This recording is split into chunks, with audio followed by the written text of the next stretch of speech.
Zimbabwe is gearing up to the finalization of empowerment of subnational levels and structures thereof.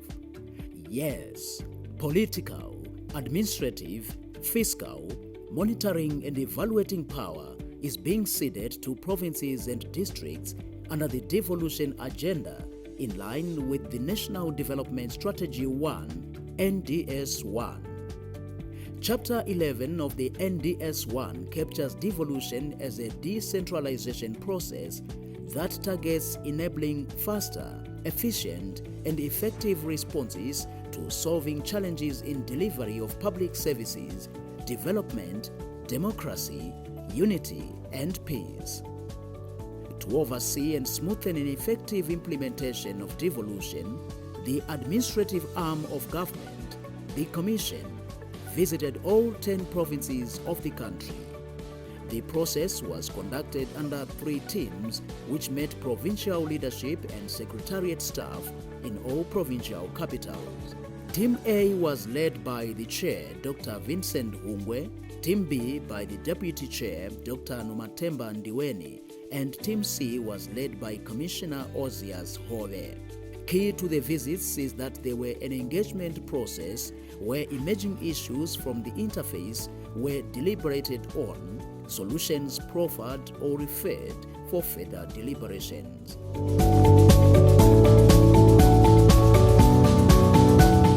Bindura, Mashonaland Central Provincial Capital. The date, 14th November 2022.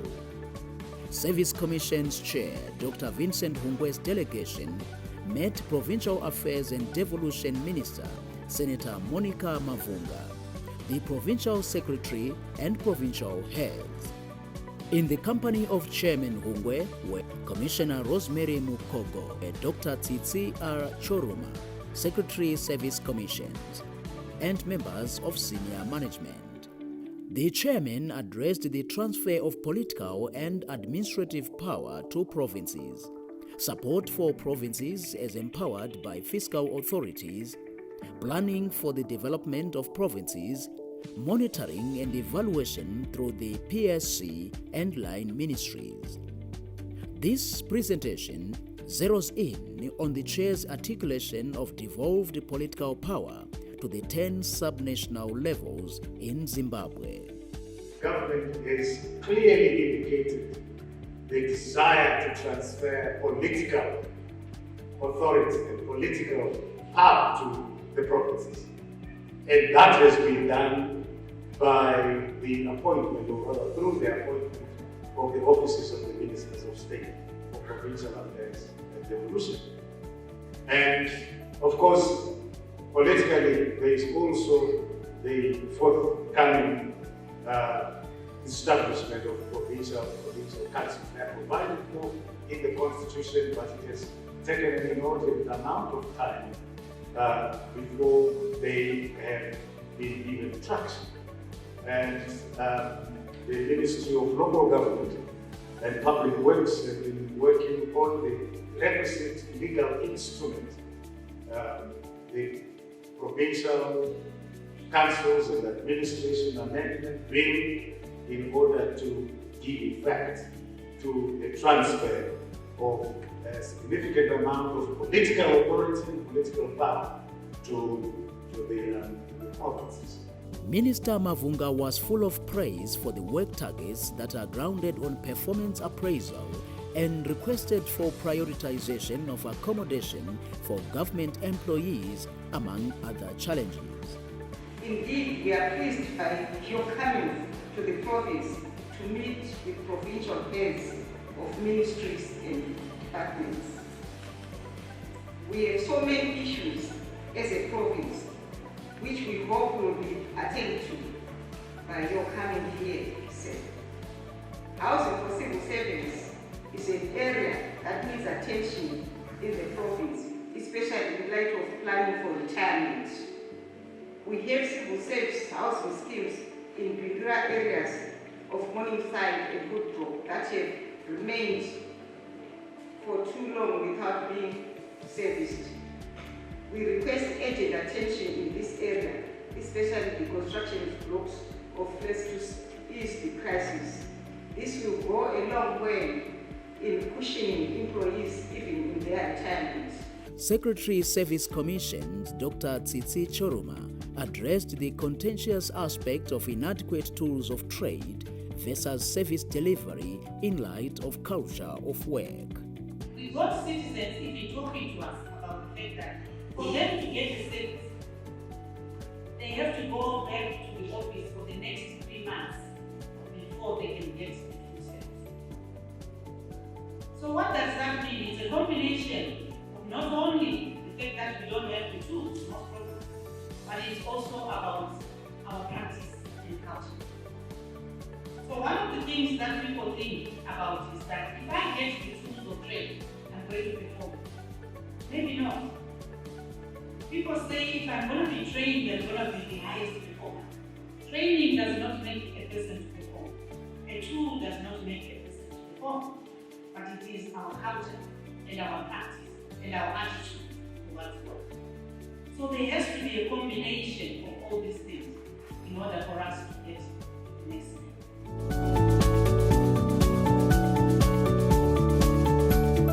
15th of November 2022, Mutare, the provincial capital of Manicaland. Just the following day after engaging Bindura, Chairman Dr. Hungwe and his entourage descended on the Eastern Highlands. They met Minister for Provincial Affairs and Devolution, Honorable Dr. Nugutula Matsikenyere, and provincial heads of government. In accordance with Article 118 of the NDS-1, which specifies that government seeks to maintain at least 5% of national revenues at lower tiers of government, this presentation picks on the chairman speaking on devolved fiscal powers at sub-national levels. Apart from the political dimensions of our briefing and the administrative authority that comes with you as members of the state machinery to be coordinated in terms of planning, programming, project management, and so forth. The third component speaks to fiscal authority. Not only of physical authority, but fiscal authority. And fiscal authority really is about, okay, fine, we are a political authority with administrative responsibilities and so forth, but how are we going to perform those functions? Those functions you perform in the context of devolution funds, because there is a constitutional injunction in this country that 5% of the national budget must go to sub-national levels of government, specifically the top of the local authorities.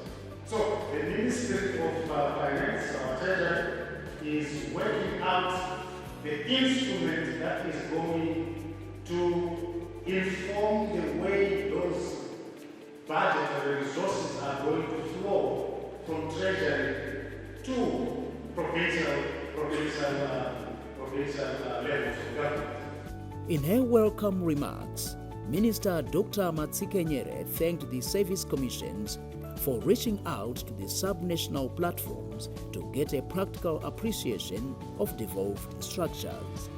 This kind of visit should continue as it informs commissioners on what is happening in the province.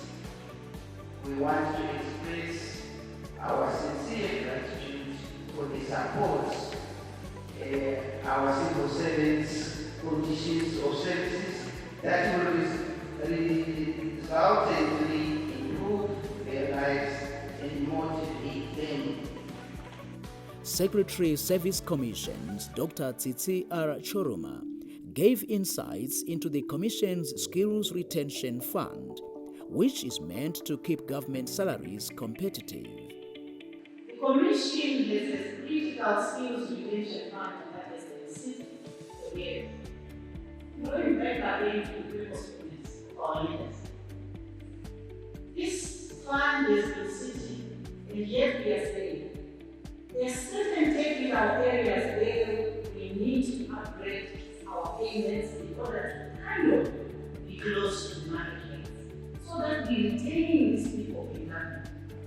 Carrying it further and addressing the media, Dr. Churuma said the welfare of workers is government's priority, and the Second Republic continues to build a base from which to secure sustainable welfare funds for its workers. When we look at welfare issues of workers, it is directly related to how our country is performing. So where does the government get resources to pay its workers? We get it from our productiveness. So do we have that productiveness? Is our private sector producing? Do we have products that we say they belong to us? Are we proud to even go in a shop to buy these products as Zimbabwe? But are we ready to make this country grow? So the government actually taxes those who produce for them to be able to pay.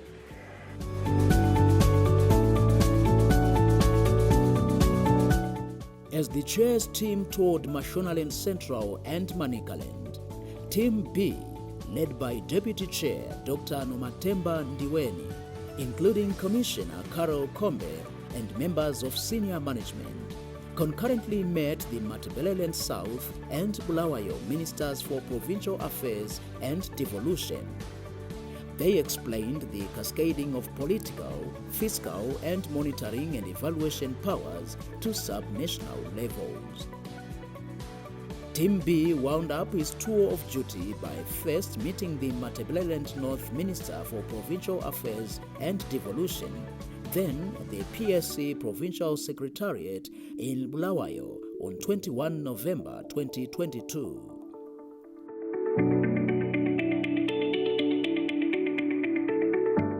15th of November 2022, Gweru, the capital of the Central Province of the Midlands, the Commissioner Hungwe-led Team C, including Commissioner Chigora and members of senior management, met the Minister for Provincial Affairs and Devolution, Honorable Larry Mavima, and provincial heads of government.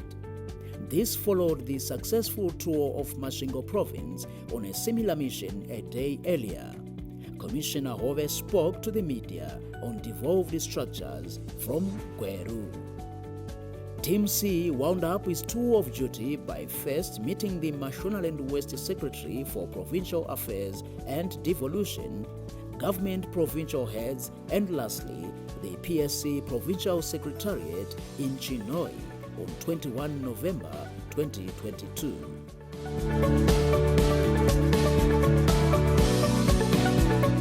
25 November 2022, Harare, the national capital, in what became the second last leg of the tour of the provinces. PSC Chairman Dr. Vincent Hungwe's team met, briefed, and discussed with Secretary for Provincial Affairs Mr. Tafadzwa Moguti and MDA provincial heads. Further to Article 725 of the NDS-1 that emphasizes accountability at national and sub-national levels, Service Commission Chair spoke about monitoring and evaluation.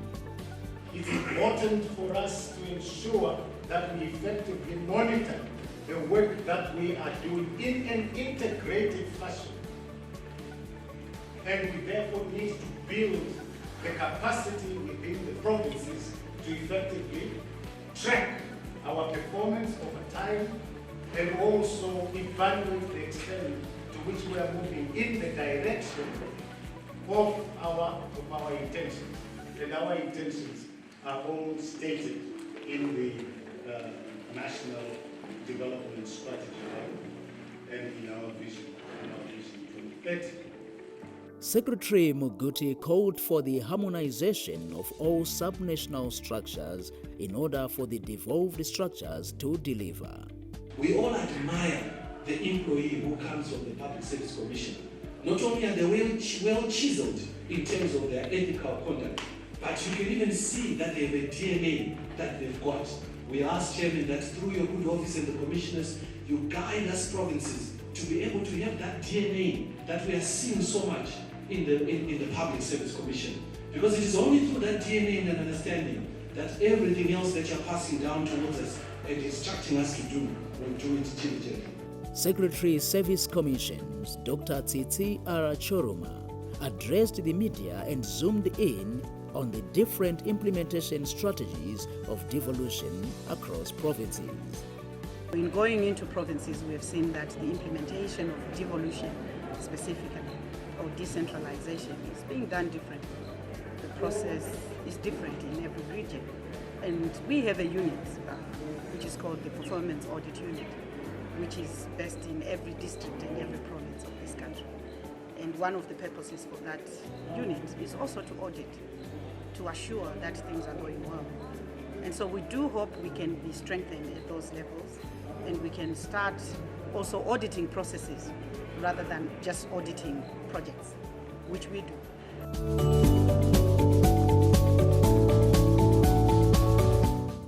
28 November 2022, Marondera, the provincial capital of Mashonaland East, the last leg, yet not least, of provincial tours on devolution. The chairman, Dr. Vincent Hungwe, led Team A, met and engaged Mashonaland East Minister of Provincial Affairs and Devolution, Senator Apollonia Munjerengwi, and provincial heads. The chair spoke on all topical areas to be devolved to subnational level, and we pick on administrative power. The second issue around, apart from the political dimensions, really lies behind the administrative state machinery that is required to support the political authority that lies in the jewel of the Office of the Minister of State for Provincial Affairs and Devolution and the Provincial Council. And that administrative machinery has at its center, at its core, right, the Office of the Permanent Secretary for Provincial Affairs and Devolution. And that office constitutes the Secretariat of the political leadership that has been created by His Excellency the President. Minister Dr. Munjerengwi appreciated Service Commission's efforts to enhance Vision 2030 and requested the extension of non-monetary benefits to cover government employees' accommodation. I am glad to announce that we will be taking a leaf from your initiative of introducing non-monetary incentives to civil servants.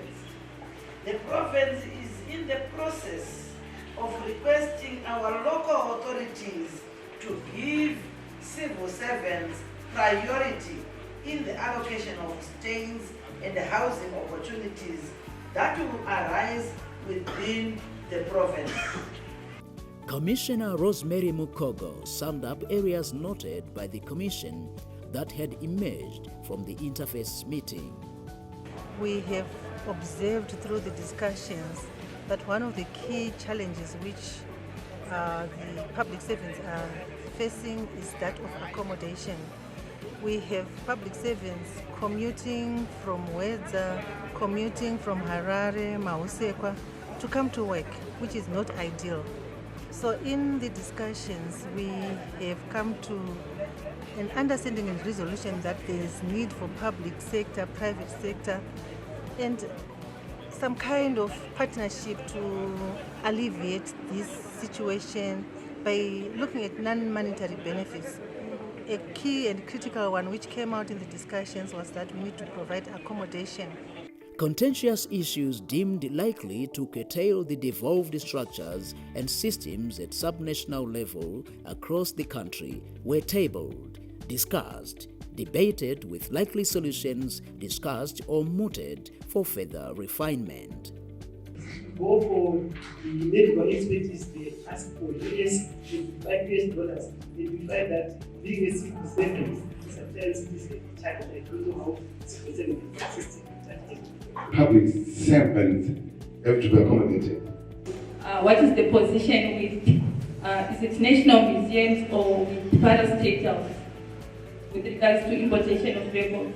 What is that PSC advertise the director post for other ministries? we normally advertise all the costs that we have.